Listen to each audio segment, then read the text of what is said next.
Podcast of Poseidon is a spoiler-heavy podcast. That's an understatement. We're going to discuss not just the events of this book, but the Rhineverse as a whole, and really anything that we feel is relevant. You can find full spoiler warnings in the show notes. I just broke my pencil.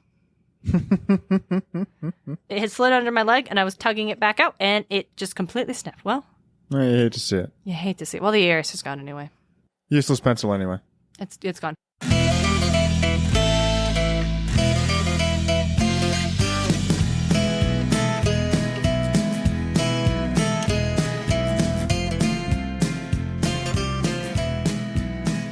Hello, mortals, monsters, and myth lovers alike. You're listening to Podcast of Poseidon, where we explore how ancient myths become modern pop culture, parading Rick Riordan's, Percy Jackson, and the Olympians. This is Chapter 37, Athena. I'm your co-host, on loan from the Hunters of Artemis, Darien and Smartt. Joining me is my co-host and brother, hailing from Athens, DJ. How's everybody doing today? Athens is pretty good. A lot of ruins nowadays. A lot of ruins. Back in my day, it was gorgeous. Just set up. Anyway.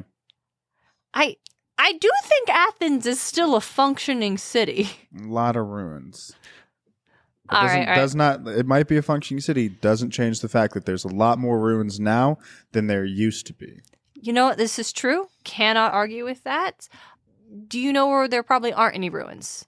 Let me guess, the camp store? It is a camp store. Let's go check it out. It's a new month, which means it's time for our monthly Patreon donation. Every month, we donate $1 for every patron we have over on Patreon to an organization working to create a net positive in the world. This month, the charity we have chosen to donate to is Pajama Program. Pajama Program is a national, non-profit organization that promotes and supports a comforting bedtime routine and healthy sleep for all children to help them thrive. Since 2001, Pajama Program has delivered over 7 million good nights for good days to children facing adversity by providing new pajamas, storybooks, and resources for caregivers. We currently have 6 patrons, so we'll be donating an additional $20, making it $26. Thank you so much to all our patrons for making this donation possible. If you're interested in learning more or seeing all the other goodies our patrons enjoy, you can check us out at patreon.com/podcast of Poseidon. Now, back to the show. All right, DJ, here we are. Yeah, Talking here about we one are of the big talking ones. about Athena. Athena. I mean, all the gods are, I'd say, big ones, but I feel like in the context of Percy Jackson Olympians, Athena is particularly lofty, given that she is the mother of Annabeth Chase. Yes. She is, she's ever present throughout the entire series. Mm-hmm. Even when she's not there, you still feel her looming. Yeah, and she looms. She looms pretty hard. Mm-hmm. She weaves. Actually, it's weaves on the loom. I'm funny. DJ, do you want to tell us all? I am. DJ, do you want to tell us a little bit about Athena in the Percy Jackson series? I think I remember her threatening Percy. Yes. I mean, what's new? What god doesn't threaten Percy? Facts. I think she doesn't approve of his and Annabeth's relationship, like friendship, just to begin with. And it's like, yeah, it's because your dad sucks. And Percy's like, what do you want me to do about that? I can't do anything about that. Ridiculous. She doesn't, at least in the first book, she doesn't, or not the first book, the Titan's Curse, that's kind of all we get from her.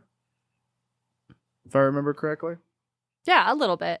She does appear, so yes, she does threaten Percy in a sense at the end of the book. In the Council of the Gods, all the gods are debating about what they're supposed to do with Percy, Talia, and the Ophiutorus. Mm-hmm. And Athena's very much like, well, they're dangerous. We should probably kill them. It would be the wise thing to do.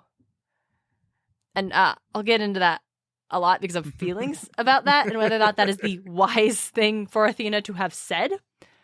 But she actually appears in the books earlier. At the Hoover Dam. Wait, she does? Yeah. Oh man, can't pull it. Okay, so it's a very blink and you miss it. I don't think it's ever explicitly stated that it was Athena, but Percy gets a vibe. So Percy's running from the skeletal warriors, right? The ones that he can't kill. And he runs into an elevator, and the elevator is going down to the turbines. And he's like, where is the exit? Is there an exit down there? And the park ranger who's giving the tour is like, nope, no exit. This is heading down to the turbines. Weren't you paying attention to my presentation? Percy's like, fuck me. So he gets to the bottom, the elevators open up, and Percy starts to take off. And then this tour guide like takes off. She's wearing like sunglasses. She takes them off. And she's described as having startlingly gray eyes like storm clouds. Oh, yeah. And she tells Percy, there's always a way out for those clever enough to find it. And jump to later when Percy's reunited with the rest of the gang and he clocks the big angel statues that earlier were mentioned. They're supposed to be like representations of Zeus. And so, not representations, but like in honor of Zeus type statues. And so he convinces Talia to pray to Zeus for help. And then the statues come to life and fly them to San Francisco. Yeah, nice. Yeah, nice. Yeah, no, thanks. Because Percy's like, huh, that tour guide said there's always a way out. I figured it out. I figured out a way out. It's like, okay, Percy. And Talia at first is like, I'm not going to pray. He never answers. And he's like, he will this time. And he does, he being Zeus. And I think he only does because Athena was probably right there being like, goading him. I gave the boy advice. They're trying to rescue my daughter. Otherwise, there's no fucking way Zeus would have responded to Talia. No, like, absolutely not, right? I don't think so, no. No. It's just how Zeus is. Mm-hmm. So, yes, then we see Athena again, like I said, at the end of the book. So she says that Percy, Talia, and the Orphans are a security risk. Mm-hmm. And since they can't control them and they don't know what will happen in the next 2 years, like Percy is loyal to the gods now, but that could change, killing them is probably the best option. And when Zeus is like, all right, we'll take it because Artemis protects Talia by making her new lieutenant in the Hunters of Artemis. And Talia joins the Hunters. This is just not how age works, and I assume not how prophecies work. No, not how age... We've discussed this of how like the wording of the prophecy, it does not mean the next one. It just says a child of the big three. Yes. So Talia still turns 16 years old, but now she is under the protection of Artemis, which means the gods cannot vote to kill her because that would break bad real fast. She belongs to Artemis now. So that just leaves Percy and Bessie, the sea cow. And so Artemis is like pleading the case, like, this boy has saved me. He's a hero. Like, I will not see him punished. The gods are all back and forth. And Zeus is like, okay, we'll have a vote. All in favor of having an aquarium for the Orpheus or Ophiutorus. Cannot say this name. Built on Olympus and sparing Percy Jackson for today. And all the gods vote in favor of this plan except for Ares, Dionysus, and Athena. Athena essentially votes to kill Percy in this book. In front of him! Yeah, especially like gods, right? We got to take into fact that these are gods. They've been around. They know. And the wise that, like, if I have the option, right? If I'm sitting across the table from somebody and they have a gun in front of them, if I have the option to take that gun away, I'm doing it. That's the wise thing to do. Okay, take the gun away is different than kill the other person. That is not. No, Percy is the gun in this situation. Okay. Percy's the gun and Kronos is the other person. All right. But in terms of prophecy, the other person could just have another gun. They will always get another gun. Yeah, there will always be. If you take away that gun, there will be another gun. Wild. But it's like, these are gods. They fucking try to not avoid a prophecy, but prolong a prophecy as long as possible.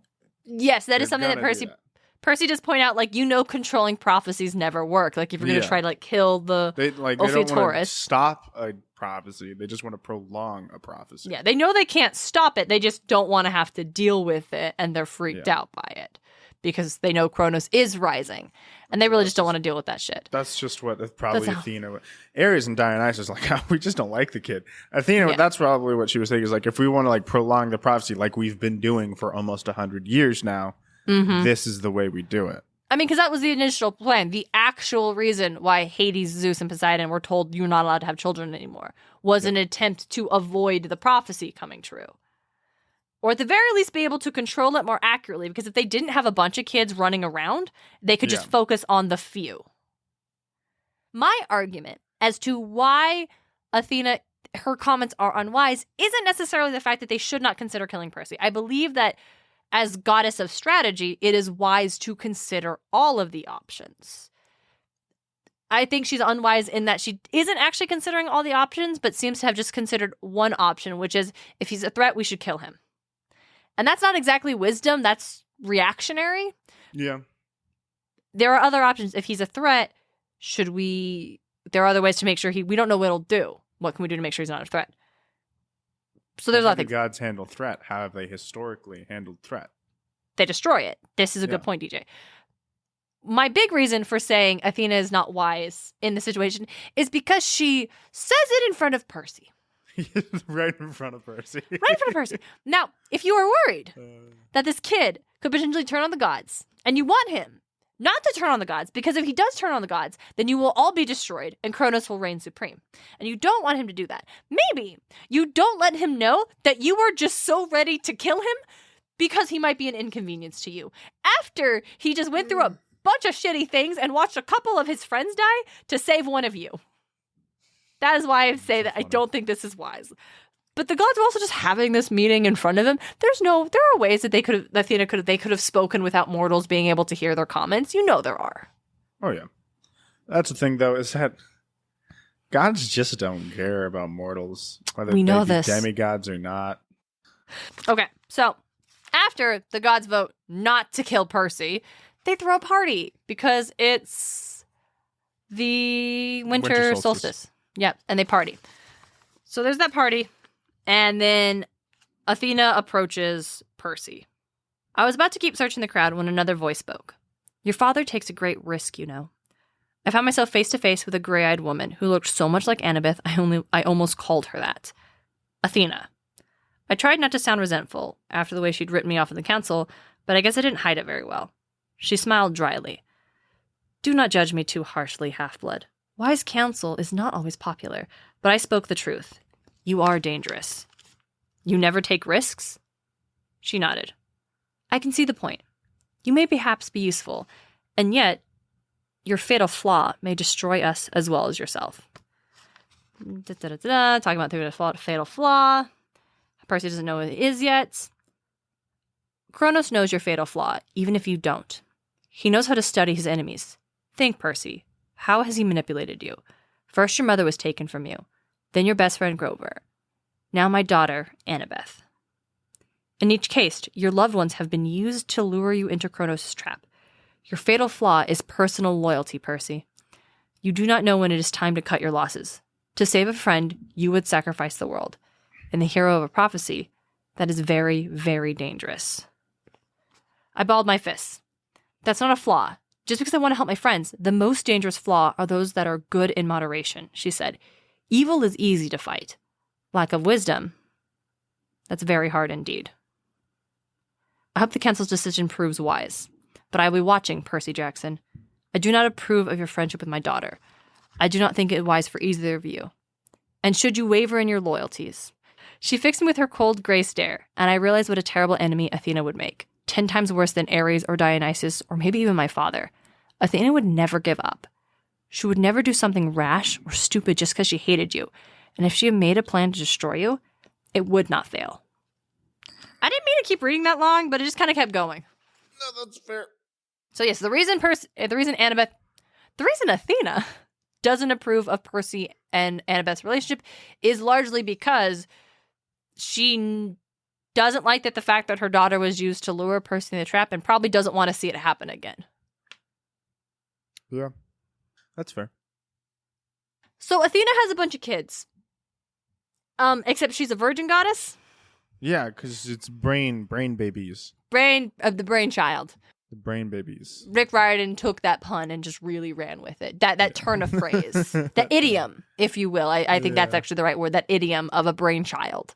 Yeah. And whatever. And it's rough on the people that she chooses to have a child with, right? Yeah. Because it's like all of a sudden they've got a child that they never even slept with the person with. Yeah, they're hold on. Wait. We had a good conversation. What is this? We had a great conversation about trains. What the fuck? Like, we had a good conversation about historical, like, planes. Please, like, I'm not ready for a kid. I'm still in college. Yeah. It is, okay, you interested, DJ, you the word you just used earlier, you said, like, who she chooses to have a child with. Do you think it's a choice? Not you, but, like, the grander, like, is it a choice? Like, Athena meets someone and decides, I'm going to make a baby? Or is it, like, there's just this connection and then it happens? I have no idea. I don't know either. Did Zeus choose to have Athena? Okay, well, let's just talk. Yeah, let's slide right into the mythology of it. Sure. So, the idea of the brainchild of Athena isn't just like a play on words of brainchild, right? It is Rick Riordan playing off of the mythological origin of Athena. Gita, do you want to talk about that? The only thing that I can remember, and I don't remember how he got to this point, but he had like a splitting headache, and he asked Hephaestus to cut his head open. And when he does, he when he does, Athena pops out. Mm-hmm. And he's like, it's my daughter. Tight. Okay. And then I don't remember how he got to the headache. I just know that there was also, maybe this is part of like a fucking webtoon I was reading about these myths, but there was a myth that one of Zeus's next child, if he be a boy, would overthrow him. And so he wanted to stop that. And so did something, ate it, I don't fucking know. Got the headache, Athena popped out. Wasn't a boy. Athena's been relatively loyal to Zeus ever since. Mm-hmm. Yeah, no, dude, that's exactly it. So this woman who was pregnant with Athena was Metis. She was an Oceanid nymph, daughter of the Titan Oceanus, which I think also makes her related to Circe, whose mother was also one of Oceanus's daughters. But we're not going to get into that right now. That's just important. Greek family tumbleweed. That's all it is. Greek family tumbleweed. Yes, exactly. But yeah, you're right. She was pregnant, and Zeus became, I don't know if there was a prophecy or if he was just paranoid that his child would overthrow him the same way he had overthrown his father. And so he just swallows Metis. And it's, yeah. But Athena, inside her belly, a goddess. And so much like how even though Kronos swallowed Hades and Poseidon and Demeter and Hestia and Hera, they were all fine. So is Athena. Nice. But for some reason, instead of just hopping out of the belly, it symbolizes the wisdom, right? Brain. So the rest of it, yes. That goes into the everything. Thoughts, yes. So as you said, DJ, the rest is right. Zeus had a splitting migraine, and the only cure was to have his head split open by Hephaestus. See what was wrong. And then out pops Athena, fully grown, fully clad in armor. Yeah. It's like, my daughter. Yep.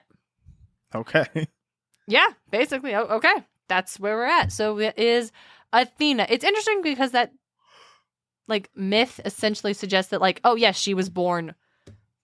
Oh, she sprung, like, fully grown, and that's the general consensus. But there, like, was one Athena myth that I found which suggested that she had a childhood because she had a childhood friend. So one of Athena's epitaphs is Pallas Athena, Pallas, not Pallas. Mm-hmm. And it kind of relates to the words, like, the meaning is either, like, to brandish as a weapon, or maybe another meaning is, like, youth, young woman. Essentially, that was entirely different uses of either of those. Yes, and the reason for this discrepancy is because in time, the original meaning of the name was forgotten. Why did they call her Pallas Athena? And no one knew. So as you do when you have this thing you do, but you don't know why you do it, you invent a myth. Ooh. And so one such myth was that Pallas was some sort of entity that Athena slayed in combat. And one version said that Pallas was the daughter of the sea god Triton, and that she and Athena were childhood friends. But one day when they were, like, during a sparring match, Athena accidentally kills her. You know. Hate to see it. You hate to see it. And so in her grief, Athena takes on the name Pallas for herself as to like keep her friend's memory alive. I've seen it happen before. Yeah, not a bad one. There's another version of the myth wherein Pallas was like a giant that Athena slew and then flayed off his skin to make a cloak which she wore as a victory trophy. And that's hard. That sounds like something Ares would do, not Athena. It does. Yes. Like, that does sound like an Ares move, but you gotta remember that she is a war goddess. As we have discussed, DJ, like, she is the goddess of what do I need to do to make sure my side wins. Yeah. With as little bloodlet as possible. Yeah, on our side. I want to see the other side suffer. So I definitely want to share that because it's if we go by this other definition I'm looking at here. No, she didn't want to see the other side suffer. She just wanted her side to win with as little bloodshed as possible, period. This is the Smite lore. Oh, okay. Okay, Smite lore. You're just introducing our pop culture segment early. No, I was just looking at it. I'm like, yeah. Anyway, we can go back to the myth stuff. I just like, yeah. Yeah, because I have this at the bottom of my list. You got a couple. But I'm going to just drag us to the end of the list anyway, because counter to, she just wants to see her win. She doesn't want to see the other side suffer. So Athena helps a lot of heroes, right? Yep. Constantly. Heroes pray to her. She aids them in her quest. Perseus, Obvi, Hercules in beating the Nemo lion. She helps Odysseus. Yes. So that's our big guy, Odysseus. He's a big one. Obviously, all throughout the Odyssey, she dons various disguises, helps Odysseus out. Shout out to Rick having Athena's first appearance be in disguise. Very, very in line with the mythology. I love to see it. But she is actually aiding Odysseus before his great, terrible cruise. Yes. The second Battle of Troy. Yes, the second one. So yes, during the Trojan War, I guess Odysseus is, we'll dive into the Iliad and all this stuff later on as we did with the Odyssey. But Odysseus, his rival was, I guess, Ajax the Greater. And I don't know why, we'll figure it out later. So to help Odysseus. Ajax the Greater. There was also Ajax the Lesser. who is the lesser because this guy's an idiot. At one point in time, when he was kidnapping Cassandra, one of the priestesses of Troy, Cassandra clings to a statue of Athena, and Ajax rips her away from the statue, and Athena's pissed that she intervenes and saves Cassandra. No, I'm just kidding. She just causes a storm that sends all of the Greeks' fleets into chaos, thus starting Odysseus on his shitty cruise quest. Which Ajax the Lesser fucked up real hard because up until that point, Athena had just been helping the Greeks left and right. So back to Odysseus. Ajax the Greater. So basically, Athena curses Ajax the Greater with madness, as they do mythology. Classic. And so he slaughters a bunch of cows thinking that they're the Greeks. And Odysseus actually feels bad for the guy. He's like, oh, that's kind of rough. To which Athena says, to laugh at your enemies. What sweeter laugh can there be than that? Athena, what the fuck? So, Athena wants... Like Dionysus would do. As I said, Athena wants to see her side win with as little bloodshed on their side as possible and as much on the other side. Yeah, that's fair. She is vicious. I would like to also underline another time that Athena was vicious and in disguise, and it's her two stellar qualities. During the Trojan War, lots of things. She supports lots of guys. Diomedes, as a gentleman we mentioned in our Aphrodite episode, because it's the asshole that stabbed Aphrodite. Yeah. Athena helped him too. She also helped Achilles while he was trying to chase down Hector to fight Hector. And Hector is like, fuck that noise. And he's trying to bail. And so Athena appears to Hector, disguises Hector's brother, and convinces him that he's got to battle Achilles one-on-one. So Hector's like, bet, turns around and just throws his spear at Achilles and then totally misses. But he's like, I'm not worried. My brother's right here. He's going to hand me another spear. And his brother is not there because Athena has just bounced. Not like it would have mattered. It would have bounced off of Achilles' chest. I mean, yes, it wouldn't have mattered, but still, can you imagine that moment? Hector's like, my brother just abandoned me, and then he gets his shit wrecked by Achilles. Like, fuck. So yeah, Athena's ruthless. We talked about, in our Medusa episode, about her role in not only cursing Medusa, who is a sexual assault survivor, but then also orchestrating her death via Perseus. Mm-hmm. Another time, we've actually already covered some of like Athena's like, hey Athena, what the fuck moments on the podcast, because in our Furies episode, we also talked about how she steps in during the trial of Orestes, sure, why not? Now this is the guy who murdered his mother, Clemestria, after she murdered his father, Agamemnon. After Agamemnon sacrificed their daughter, Iphigenia. So there was a lot. He's from the House of Atreus, which is just the subject of a bunch of just Greek tragedies. We've actually mentioned this before with Tantalus. Oh, Tantalus. Fuck This asshole. Yeah. Tantalus and his bullshit is what caused this curse upon his household. And then it was this guy, Orestes, and his whole ordeal. his horrible ordeal. Yeah, basically kills Clemestria. It's like killing one's parent is like considered horribly offensive. So the Furies go after him. He's tormented for years. And finally he comes to Athens, is like, I think I've done my time and I shouldn't have to deal with the Furies anymore. And so they goes to court, and Athena essentially represents him. And, well, I don't know if she represents him or so much as like the jury was tied. So Athena casts the deciding vote, into which she votes in his favor, because one of the things, the big reason is she's like, well, is the mother really the parent? I never had a mother, so I will obviously always side with the father. Oh, man. So apparently this story actually creates a precedent in Athenian law in which if the jury is tied, the defendant will be acquitted. And I don't know a lot about law, but that sounds like a fucking wild thing to do. That's an insane thing to do. That's why you have to get all the, like in our law system, you have to get the whole jury on one side in order to be able to do it. That's the time. Yeah, we're out. So yeah, this is the thing about Athena. How do I want to word this? So Athena was like essentially one of the most important and like best Olympians, right? Yeah.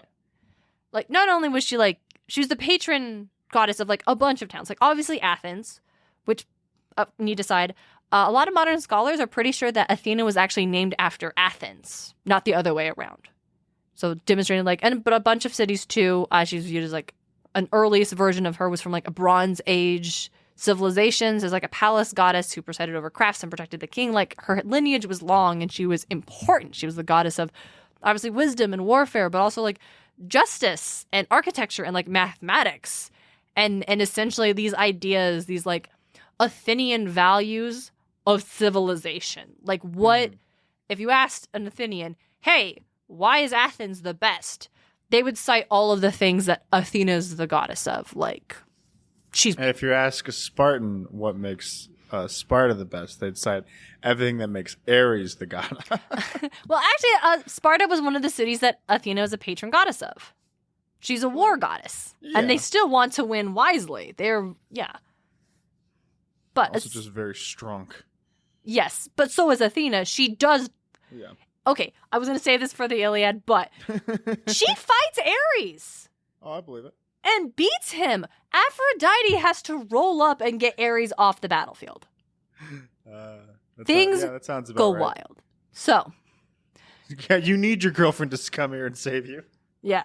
Well, things go really wild, and Athena makes fun of all of the gods who have sided with the Trojans. So, to be fair, she was right, but whatever. So, you have this goddess who is the personification of all the things the Greeks think are the best. Like, Apollo was the golden boy. We talked about this. Like, Apollo was the most Greek, right? Yeah. But Athena was all the things the Greeks loved. Simultaneously, Greeks did not think highly of women whatsoever. Not as people, barely as property, barely, not as human. They listen to me. I don't care what ancient Greek philosophers had to say about anything, all right? Like Plato and Aristotle, like, yeah, tell me all the things they had about, like, potential and the just war theory. And then also tell me all the things that they had to say about women. That's not to say we can't use them when we consider thought, but it underlines that the Greeks did not give a damn about women. So we have this goddess that would seem to suggest otherwise. If you have this deity who is a woman who represents all the things you think are great, why would you also not view women as being able to have that potential? And did you want to guess why? I have a theory. I have no idea why. You've no okay. Well, here's the thing, and I'm gonna boil it down into some pretty modern vernacular, but I think it'll get my point across very nicely. Athena's just not like other girls. Oh, that's the worst. But this is the case. Athena was not meant to be this representation of the potential of women. Athena's a goddess, yes. But the interesting thing is that she doesn't demonstrate any characteristics that we would associate with a typical goddess archetype, right? Yeah. She's not associated with the earth whatsoever. She's not associated with fertility whatsoever. She's a virgin goddess, yes. Hestia and Artemis are too, but Hestia and Artemis are also associated with like the earth and fertility and women in wild places where Athena is not. Her whole virgin status comes from this idea of perfection. To the ancient Greeks, mortal women were loathsome because they were easily corruptible and easily manipulated by their desires and their emotions and it's ancient sexist bullshit. Athena, being a virgin goddess, demonstrates that she is perfect. She's utterly uncorruptible.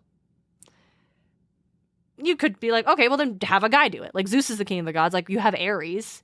The interesting thing, and I was trying to figure out how to articulate this, and I would like to give credit to the person who I found this through. So shout out to Nicole Stein, who wrote the article Athena as a Female Goddess that explores this kind of disconnects between the way Athenian, like Greek women were treated and how Athena as a goddess was revered. And essentially the way they worded it is that Athena is beyond man. Being a goddess doesn't mean she is supposed to represent what women can be. She is simply meant to represent what mortal men could never be. She transcends mankind in every single element. You can never be as just or as wise or as strategic or as clever as Athena. No man could for any reason. But she is simply just not like women at all. Athena was not this like feminist icon for women. She actively would go out of her way to punish women and upholds essentially the patriarchy. We see it with Medusa. We see it with fucking what's his face? I'm never going to pronounce this guy's name right. Orestes. Sure. Yeah. That guy. And that's not a criticism on her character. This is a made-up element for a story, but it just underlines a lot of narratives will see Athena as a traitor, essentially. She has this power, she has position, and she will use it to put other women down. It seems like Athena might have actually, like if we go back to like maybe the first times, right? First times Athena, first times gods were ever introduced before they even like wrote anything. Athena might have been a dude. And especially with like that, the myth of like, oh, if it's and again, I don't know if like it's entirely true, but like prophecy of like your next child, if a boy, he will overthrow you. Right. I don't know. Maybe it's like, maybe even like being inside Zeus's head altered her in some way to becoming a girl rather than because he would wanted a daughter. So yeah, she wouldn't be a threat. this is also a really good point, DJ. Maybe Athena is a goddess not even necessarily to be like above men, but to never fully pose a threat to men. A woman could be all these things, and yet still she is never going to be a threat to the structure of society because she will always ultimately be loyal to the power systems. Athena is loyal to Zeus. Athena is loyal to Zeus to a fault. To a fault. Exactly, DJ. Even when Zeus is like objectively a poor ruler or a poor leader or causes issues within the Olympians. Yeah. She is loyal to Zeus to a fault. Here we see like a woman who has power and is loyal to those who gave her power to a fault because she would be afraid of losing that power because she would never overcome. That's a really good point. Davis, thank you. No problem. That was really cool. Yeah. Anyway, so early Christian writers definitely didn't like Athena and said she was all the things that were detestable about paganism and condemned her as immodest and immoral. And I'm that just over here wild. Like there's other things to detest about paganism. I'm like at least back in the day, right? I know. I'm definitely over here like, yo, if you're gonna find like one goddess to represent all the things you hate about paganism and also women, like I feel like Aphrodite's right here. Yeah, well, Aphrodite was hot. They didn't hate everything about Aphrodite. You know what? That's a good point, DJ. That's a good point. Don't let Athena hear you say that. I mean, it also on that one probably spirals back to like a woman being intelligent and a warrior and stuff like that. And whereas like that would be the thing that would be most immoral about it, like women behaving in such a way, because obviously these Christian writers were definitely not digging into the nuance of the culture. But then the Middle Ages come, and Christian writers would pivot and be like, we're equating her with the Virgin Mary.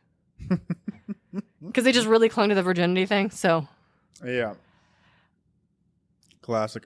Athena's actually gotten a lot of, like, I would call rebrands over the years in Western culture.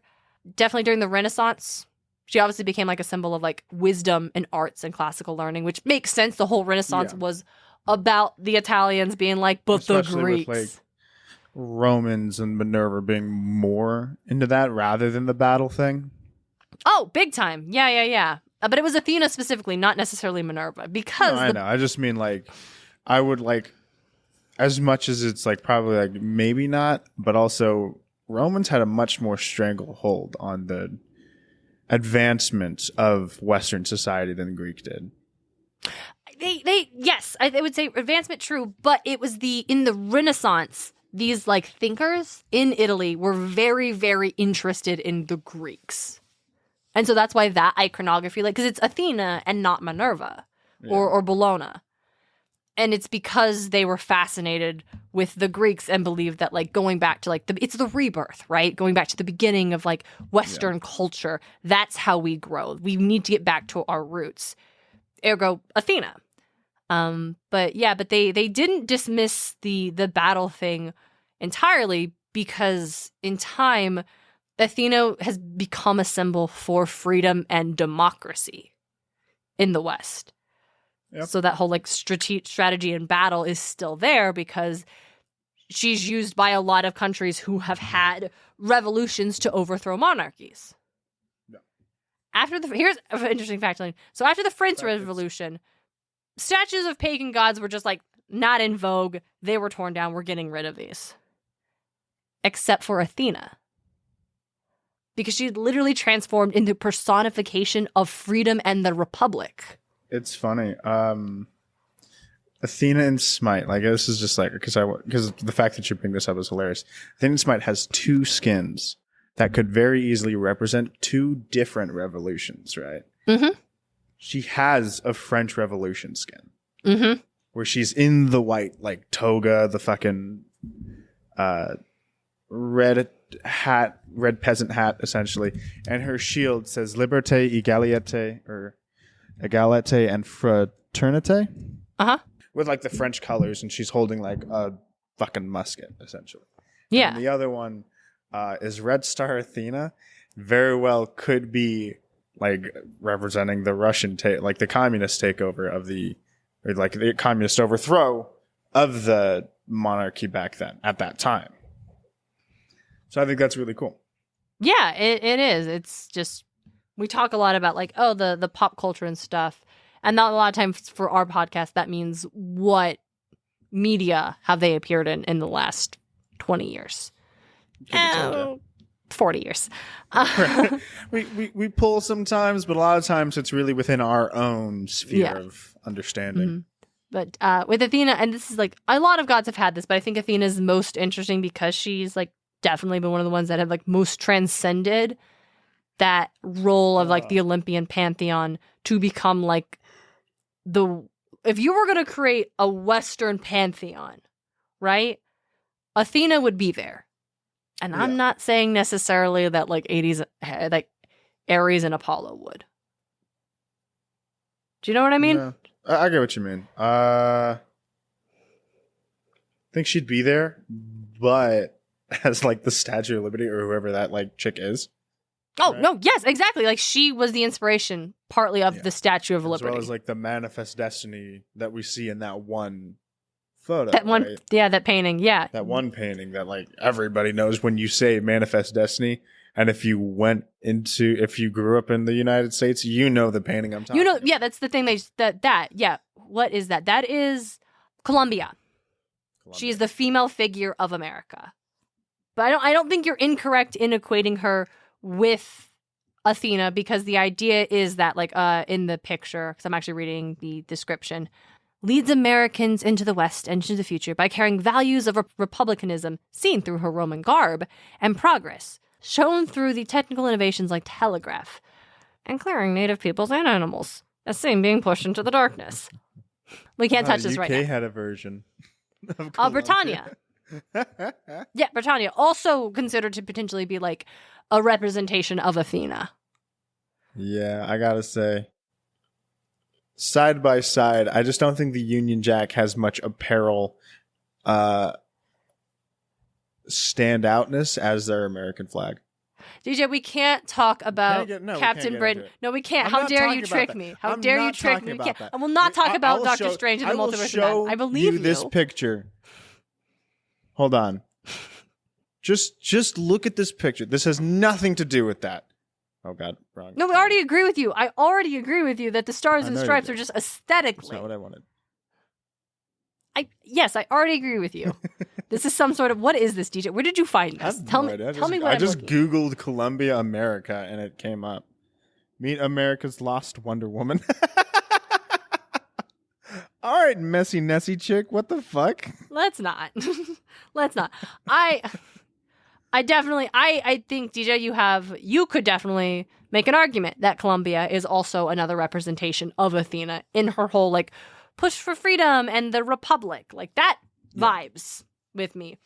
In terms of, like, Columbia an argument regarding... Enlist now. That was... Whoa. Sorry. They had a... Like, before Uncle Sam, it was Columbia. Essentially. It's like, Columbia calls, enlist for the U.S. Army now. I have no idea when this came out. When was this? Because Uncle Sam was, what, World War I? II? I don't know the history of Uncle Sam. World War II, because the Columbia calls, this is a World War I poster. So the U.S. had its nickname of Uncle Sam since 1813. Ah. But that visual representation... You're right. Yeah, Columbia predates this. He didn't start to become the face until, like, probably the... Second World War. Oh, no, he's kind of... Yeah, he's using political cartoons in, like, 1897 about the U.S. annexing Hawaii. Probably wasn't calling... It looks like, yeah, a lot of times he's standing next to Columbia, too. Yeah, it's like Columbia is the spirit of it, and he is representing, like, America itself, where she is the personification of the values. Yeah, sounds about right.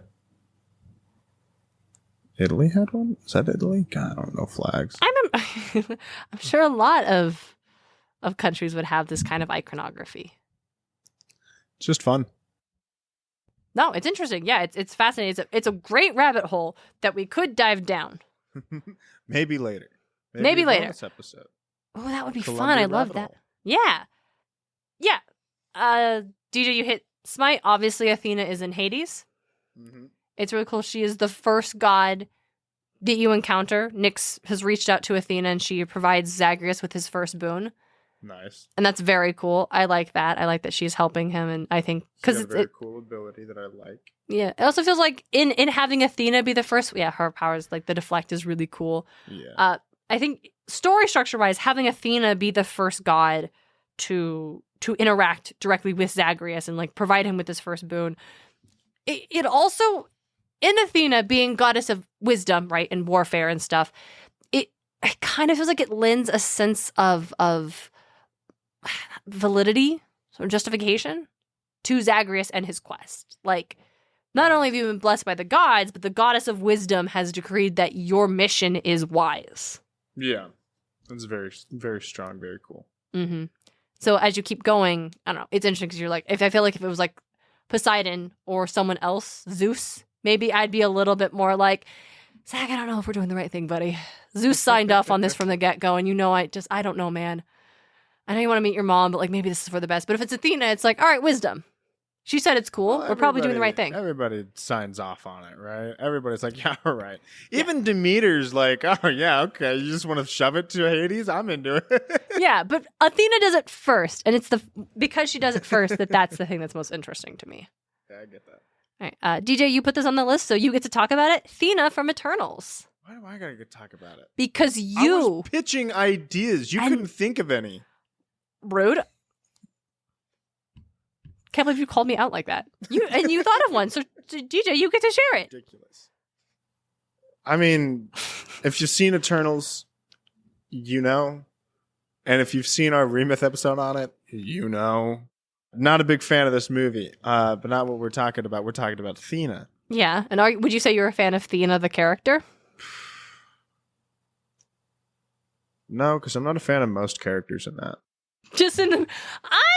I would... a blanket statement, all except for Kingo, I don't care for any of the Eternals. Oh, I liked Gilgamesh. Yeah. I think Athena is interesting.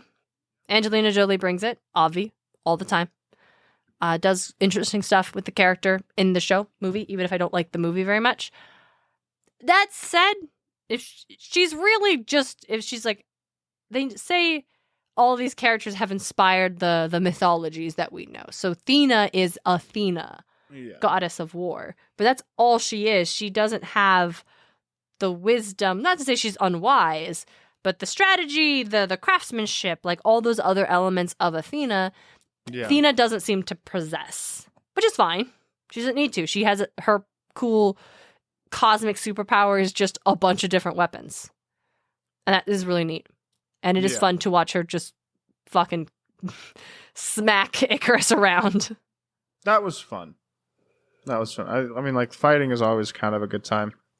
At least in Marvel movies, they kind of know how to do choreograph. This is true. Other times, it's like, oh, are they fighting? That guy was spinning before the blade even hit him. Aw. You know? You hate to see it. All right. Shout out for my dear friend and past guest, Skylar Barsanti. DJ, you reminded me that Athena in the DC Comics is often the creator of the Amazons. Yep. Her Artemis or Aphrodite, it's usually one or a mixture of them, and you'll love to see it. It's very fun. Definitely kind of a problem I have with the Wonder Woman movie is that they made Zeus the creator of the Amazons. And it occurs to me that sucks. What? Yeah. In no way have I ever heard Zeus being remotely part of the creation of Amazons. DC, get your head out of your ass. What in the fuck? Yeah, that one's a wild choice. It's because like the idea is like, well, he like protected them, and he is like the father of Diana essentially, and so there's a lot of like plot there. But I am like, oh, but Athena. But Artemis, but Aphrodite, but what the fuck? It's so fucking strange. And this is not something we can talk a lot of. It's not a strong, deep vein for us to mine, but I found it while we were researching the episode, so we definitely got to talk about it. Athena is a Yu-Gi-Oh card. Yeah, and the Duel Monsters card game Yu-Gi-Oh. Yeah. She's a fairy monster. She's a fairy monster.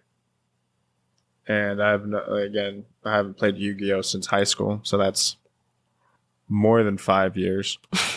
I only watched the show. Early high school. But her effect seemed fine. Seemed good in like a fairy deck. I don't know anything about it. I don't fucking know either. I'm like, will we do a Yu-Gi-Oh! Bonus episode? Probably not. Probably not, no. So. Did you need to speak on Athena in Smite anymore? Yeah, you know what? I want to read her lore, because we haven't done that in a minute, right? It's been a hot second. Please read her lore. Let's read the lore.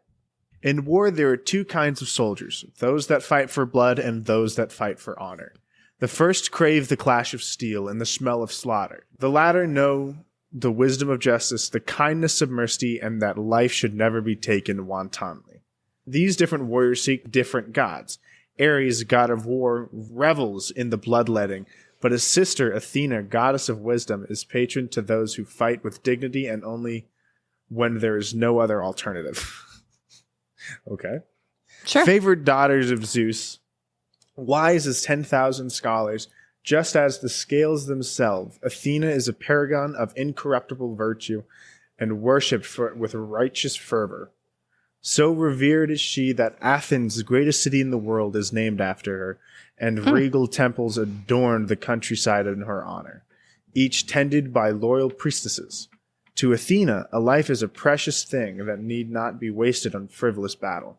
Bloodthirsty Ares, on the other hand, is reviled by their father and chained by his ravenous subjects.